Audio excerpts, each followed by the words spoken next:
Okay, so we are here with Dr. Michelle Chamblin and Dr. Drew Bogner. And in this session, we're going to have a conversation about the purpose of school. So we are very fortunate to have the former president of Malloy College, who is also involved in many other initiatives with a wealth of experience. And we're going to start off with a question. Why is it important to talk about the purpose of school? Well, schools historically in the United States, at least it's become this way over time, are really the great leveler. So they're really our way of being able to help individuals to um, come from whatever circumstances they might be and to have the opportunity to become the person that they can be, to fulfill the potential. And we know from data that if you don't do well in school, if you fall behind in school, if you come into school behind, if you're not reading when you come into school, at least at a basic level, and you stay behind in reading, your chances of graduating from high school are much less. And if you don't complete high school, what you earn and the kind of jobs that you can have are very limited. And the more education you have, the more you earn in your lifetime. So education really is statistically the great leveler. So we need to talk about what school is and how we help it to be the kind of institution that we think brings success.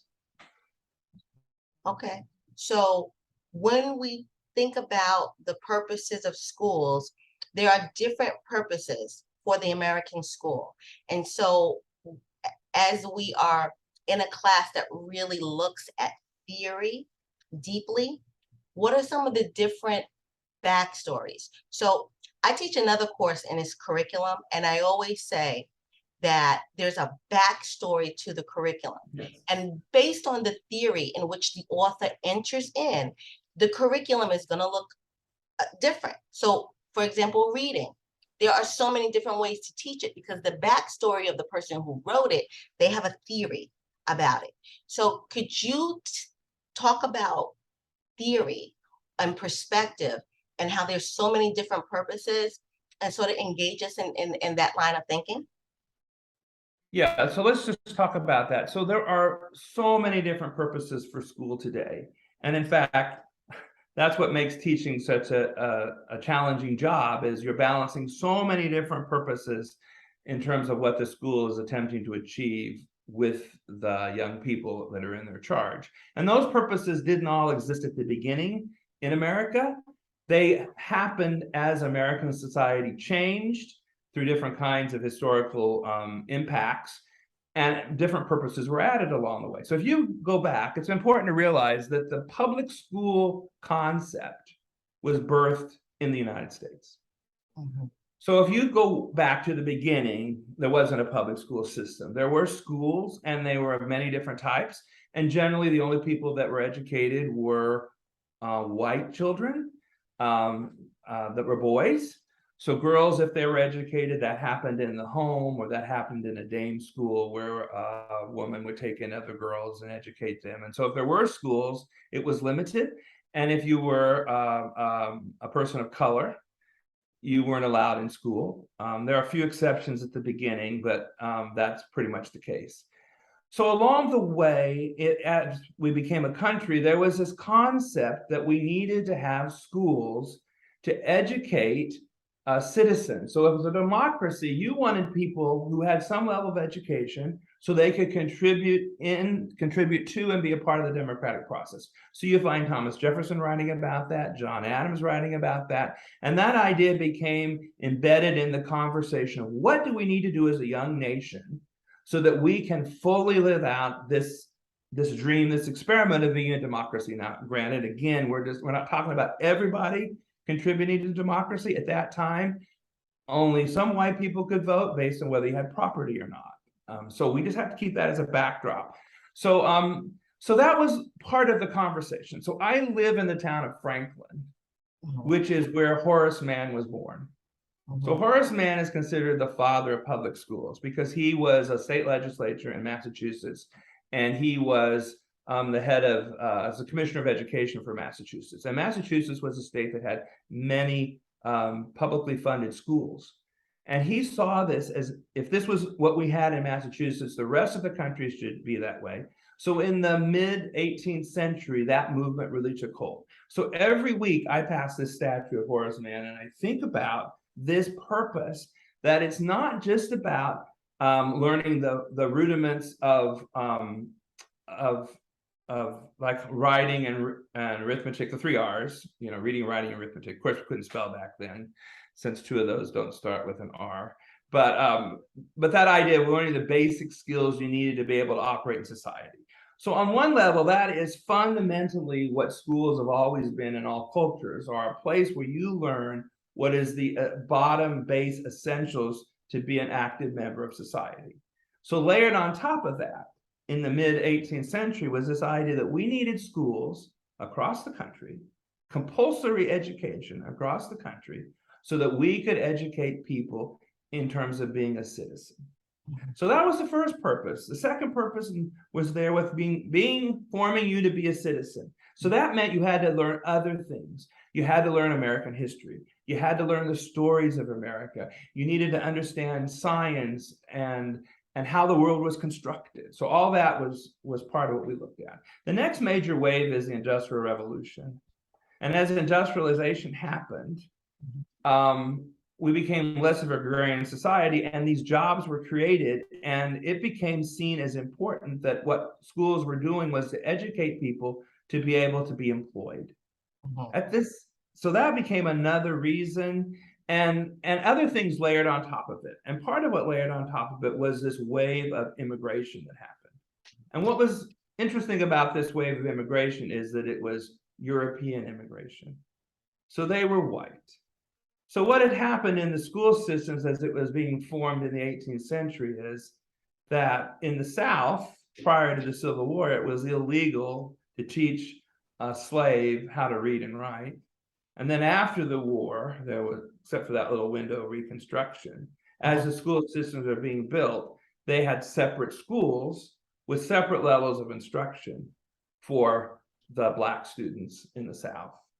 And if you were in California and you were Chinese heritage, you went to separate schools. The same with if you were from Mexico, you were Hispanic, and you were in Texas, you went to separate schools. So that level of racism was definitely there as those school systems were being built. But what became unique with immigration is we had these white students coming into public schools in urban areas, and they couldn't be segregated. So then became another purpose, which is idea that the schools were a place to form an American culture. So we were going to teach them English, and we were going to teach them how to be American, and that the dominant culture, and then they would not spend time on their culture and their language, and that was the trade-off that families made. So those purposes of educating democratic citizens became layered with this idea of educating Americans. But if you know what school was like at that time, the methods that were being used was one method for everyone. A lot of it was recitation or lessons, and older students taught younger students, and depending on the size of the school. So that was the system as it was. And then the third thing I would add to that is the other purpose that schools adopted was to be a place of safety and protection for the students, because the child labor laws were going into place around the turn of the century. And that meant that children were not, by law, to be working when they were 10 or 11 or 12, and schools enforced that. What I find really interesting, Michelle, is that when I was in graduate school working on my doctorate, I took a course in history of childhood, and I did a paper where I looked at this issue, and I had the opportunity to read through the collective papers of the superintendent of the Kansas City, Missouri school system for this time period from 1880s to 1915 or so. And they were looking to measure quality in the schools. How do you know a school is effective? So how do we do that today? We look at how the pupils do on testing, right? How do they achieve in terms of their reading or their science understanding? Then it was truancy. Wow. The most effective schools were the ones with the lowest truancy rates. So that idea of protection, a safe location for students, making sure that students were not being used inappropriately for work by their parents, or they were out on the streets, trying to make a living, make it on their own. Schools took on that role. And Mm. that's a very important role today too, right? So all those things were the way schools were in through until probably 1920 or so, until the movement that John Dewey spawned with progressive education. So So you most of talk, us, oh no, yeah, I what? was just saying, you just mentioned John Dewey, Yes, um, and the progressives. So how did they change the purpose of schools? fundamentally, because why John Dewey believed that that schools were absolutely essential to a democracy, and he brought that issue back Mhm. and talked quite a bit about that. He believed that every student had a uniqueness and various ways of thinking about the world, past experiences that colored how they were viewing different items in the world, what their understanding was. And so for him, it was very important to not just look at the outcomes of what you wanted the students to learn, but to look at the child as him or herself, and to start with the child's experiences and build on those experiences. So it injected into the schools this purpose that was to identify and help the students to fulfill their potential. So that's clearly a purpose that we see today. You see that everywhere. And if I went back and looked at a statement from the American Council of Superintendents, and in 1957, and it reads just like that the purpose of education is to promote every student to be able to fulfill their potential. So that's been embedded in our schools for a long time as a purpose. That changed how we taught. That changed the way we as parents look at schools. We judge schools today on the basis of whether my child is succeeding, not whether or not they're following the rules of the school and being a good child, and staying in their place, which is much more the way schools were in 1900 or 1910. So we added that purpose through progressivism. And that has led to so many different aspects in the school, because if we're looking at a child's potential, then we have to look at what they might, barriers they might have.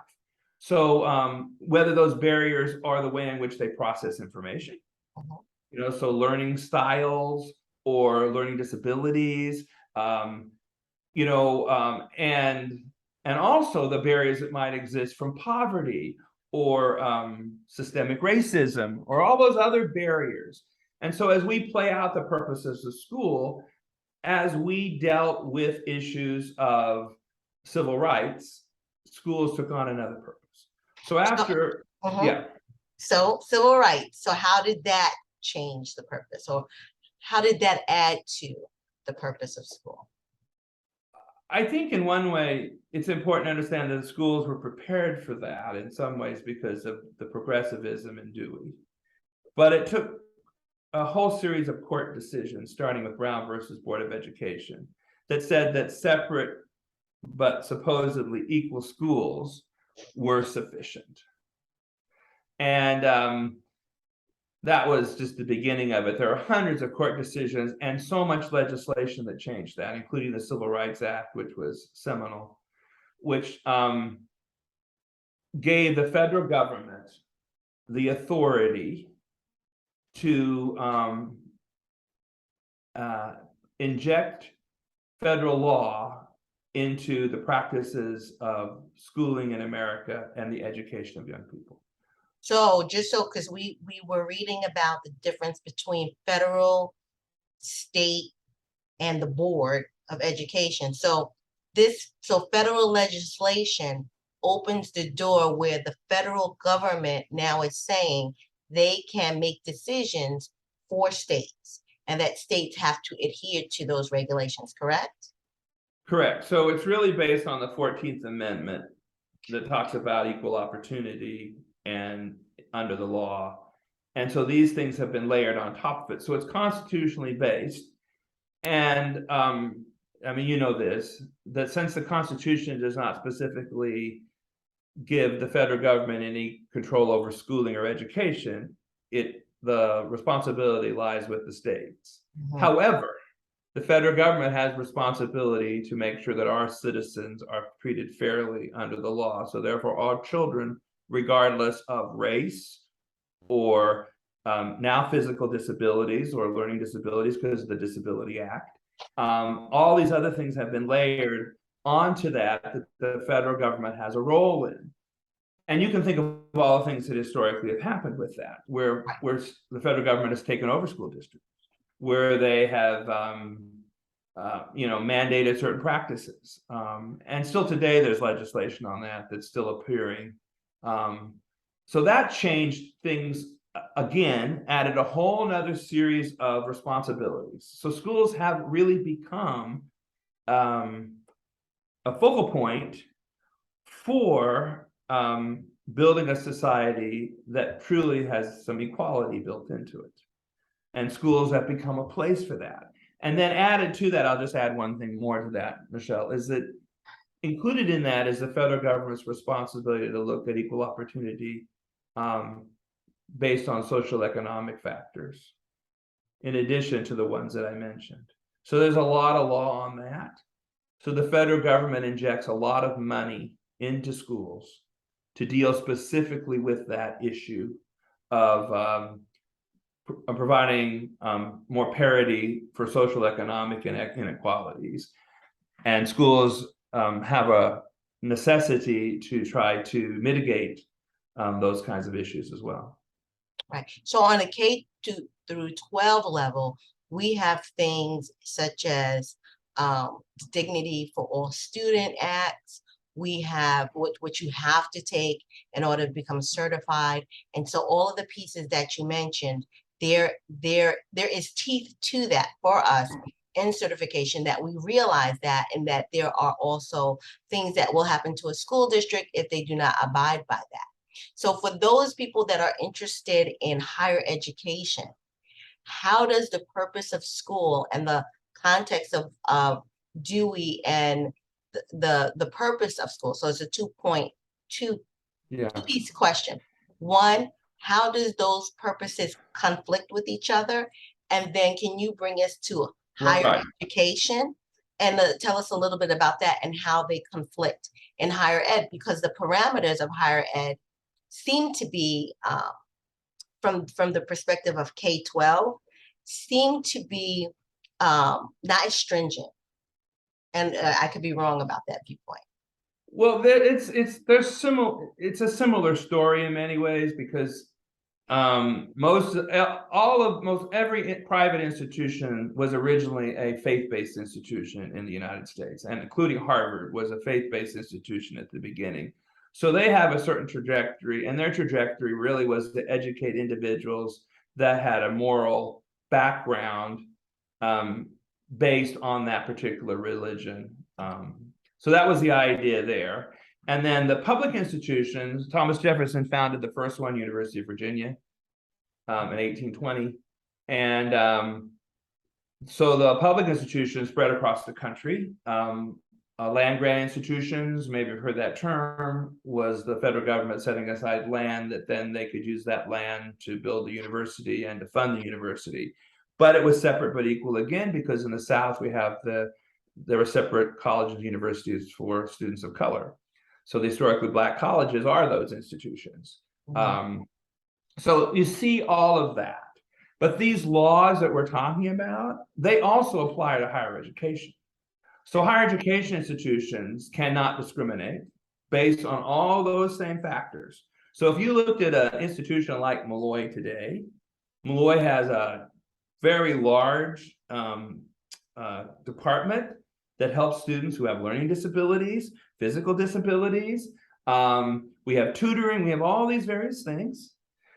And then the admissions process has to be looked at that way. And there are plenty of legal cases where individuals have claimed discrimination. So therefore, we have to abide by those things.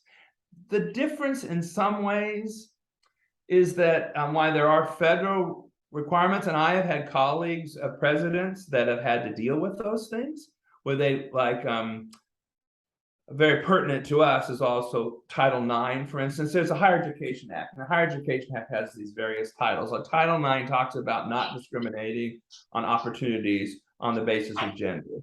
So you look at your athletic programs, and at Malloy, because we were 70% women when I was, or 68% or 67% women, we had to provide opportunities for women that mirrored that percentage. So we would add all these new sports for women like bowling or rugby that we didn't have for men. So those are the specifics, but all that plays out. But states like New York have specific items too.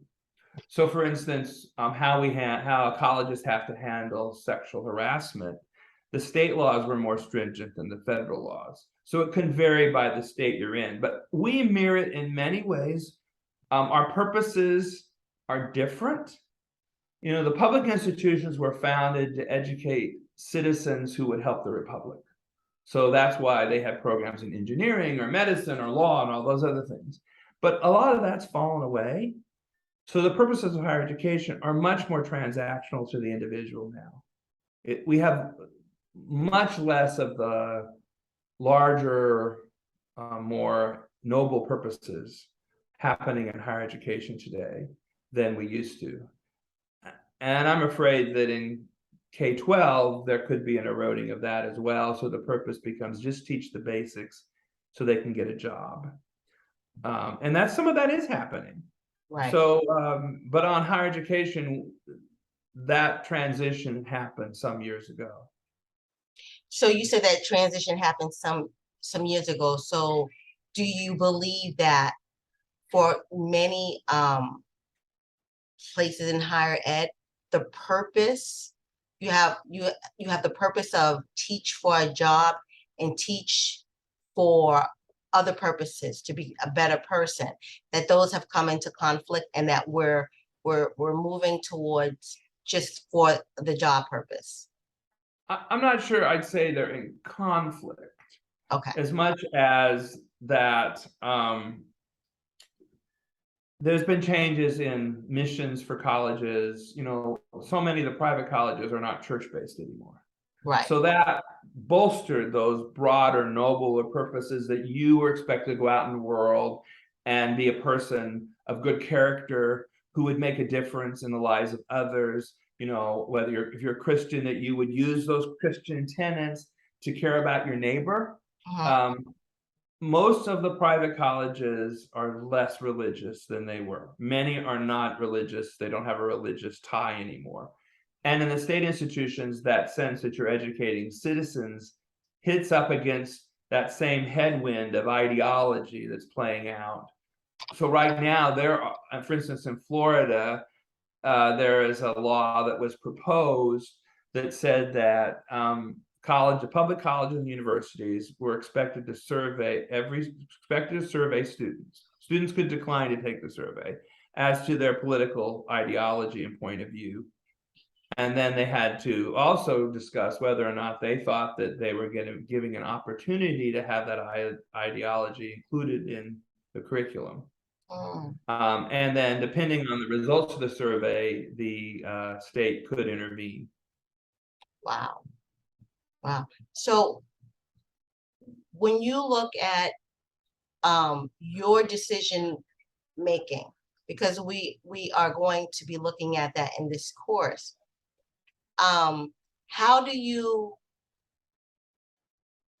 what are your thoughts about purpose? And as an educational leader, how does that purpose influence what you do and how you think about it? I'm just going to pause real quick because I'm hearing a lot of outside noise. So I'm going to have to close the door. So I'm just going to pause it. So Okay. give you like a quick second to think about it. So I'm going to pause it. And then if you could answer that question when we come back. Okay, we're recording. Okay, so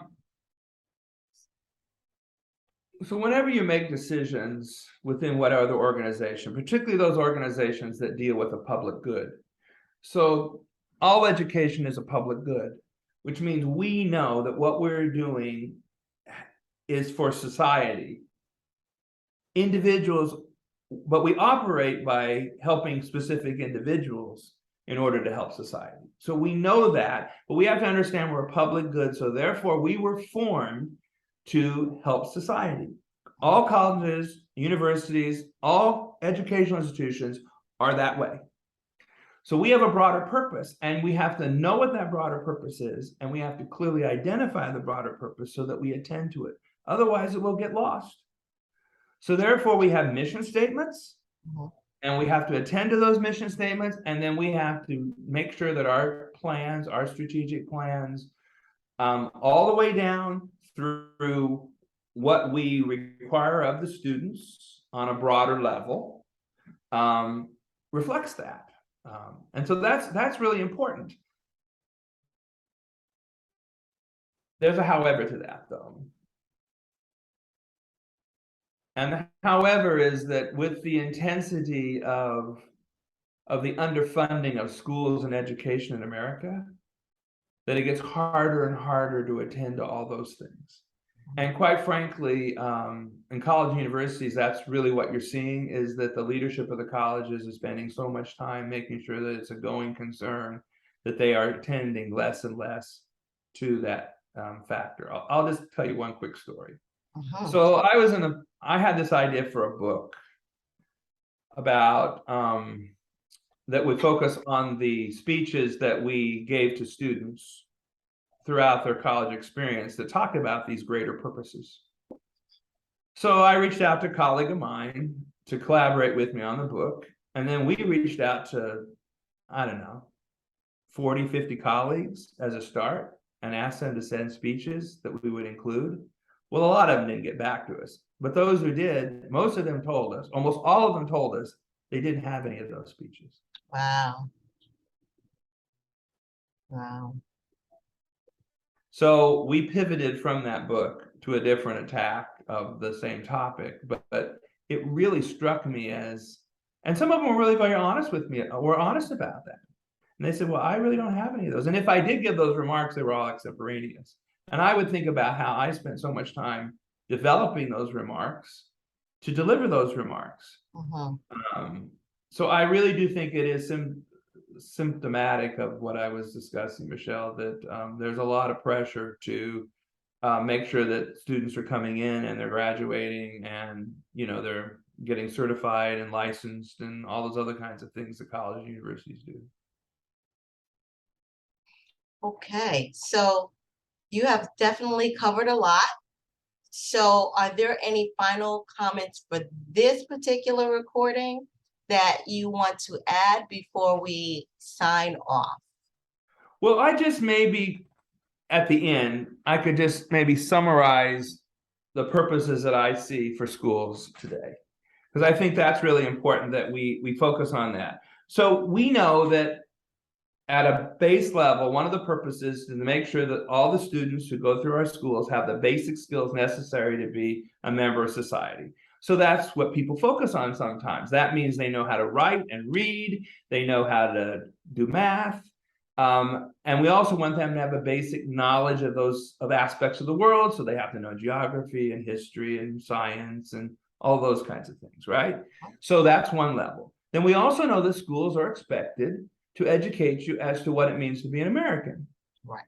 That's a value proposition, but it also means history of America, the stories of America, the lessons from our history, and that is another factor. And that is one of the points of contention in schools, is what does it mean to be an American? And what should we be teaching in American history? Because depending on what you select, you can tell a different story. But that is just bringing it down for those that are in the K through 6, that really is an issue. And so that's why, and I teach social studies. So focusing on social studies and how we do have history, but we have the other pieces that are so important in civics, and all of those pieces, and the move to inquiries where instead of memorizing pieces, and again, we only teach kids, our curriculum in social studies K through 6 is uh, that's a whole topic. But with the inquiry, it's sort of saying like some of what you said, meeting the kids where they are and the questions that they may have.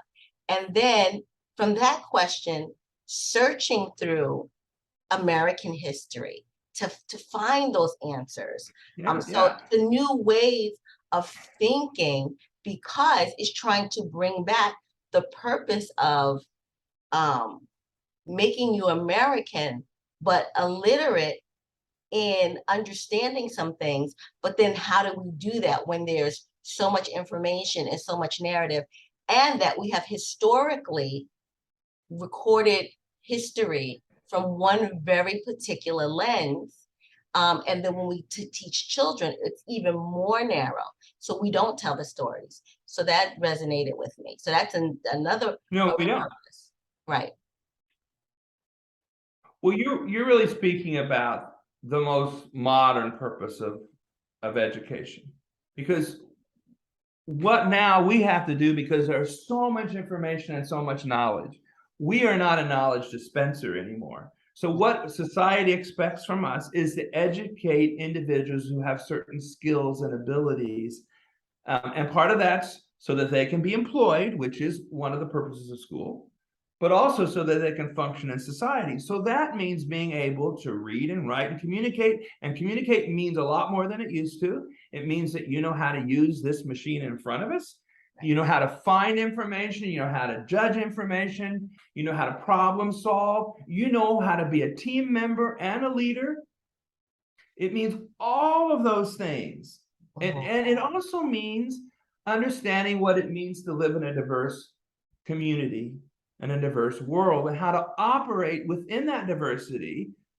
Similar to what we were talking about before we started recording, about the language you use, the way it's received, understanding that, and this is a big part of what happened under progressive education, is this idea that America is not one homogeneous thing, but we are hopefully a set of values that's layered over a mosaic of multiple different cultures that contribute to what it means to be American, right? Right.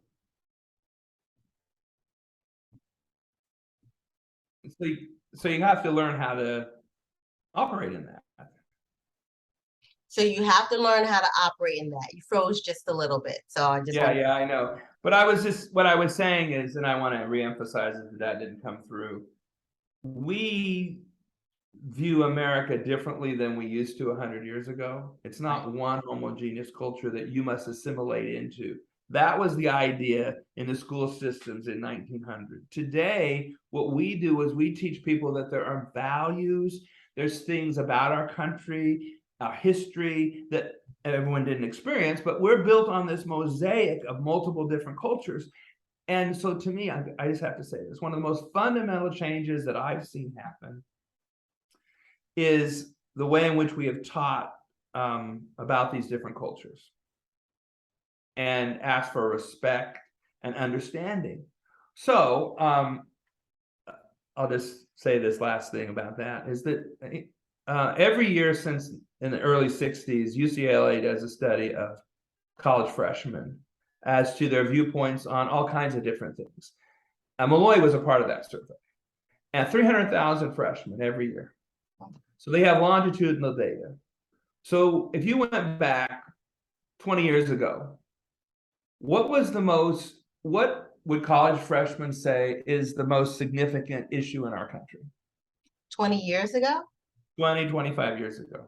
The most significant issue, 20. Social issue. Social issue?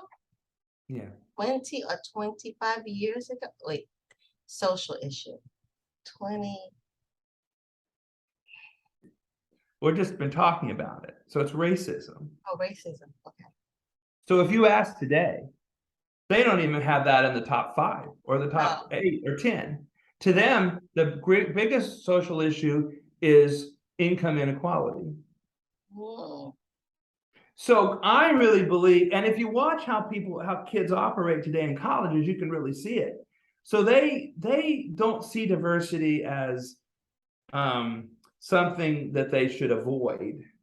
Now, depending on where they come from, they have more experience with diversity, maybe.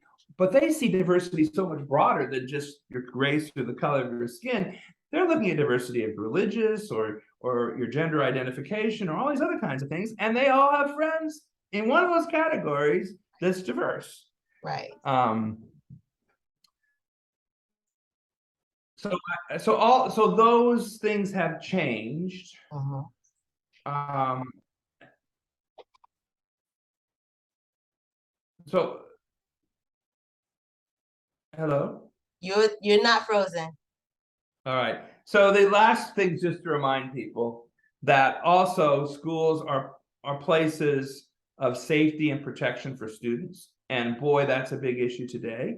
How do we promote safety with the school shootings that have happened, or safety from people coming in? So that's a big issue. And lastly, this is the new bottom line: to provide opportunities for every student to fulfill their potential, regardless of anything, regardless of race, regardless of economic background, regardless of whether they have any disabilities, regardless of how they process information, all of that, cognitively, physically. We have embraced that as the fundamental definition, particularly in K through 12 schools. Less so in college and universities, but in K-12, that has been the main central purpose. So I'll just leave it at that. But you can see all those purposes, and sometimes the latter one causes a conflict because we might handle admission into different programs in a different way so that we can promote diversity. And some people might not have an issue with that. And we have some of that in one of the modules where we look at that case study. So Right. there are lots of places where some of these purposes come into conflict for people. Right. Thank you so much. That was quite enlightening and a lot to think about, really. And Oh, fun. Thank you. bringing us up to date from a historical purpose on the purposes of education and how it evolved to now. And we can see how all these fundamental pieces still are in play and still impact education, leadership, and the decisions we make. So again, thank you. Thank you.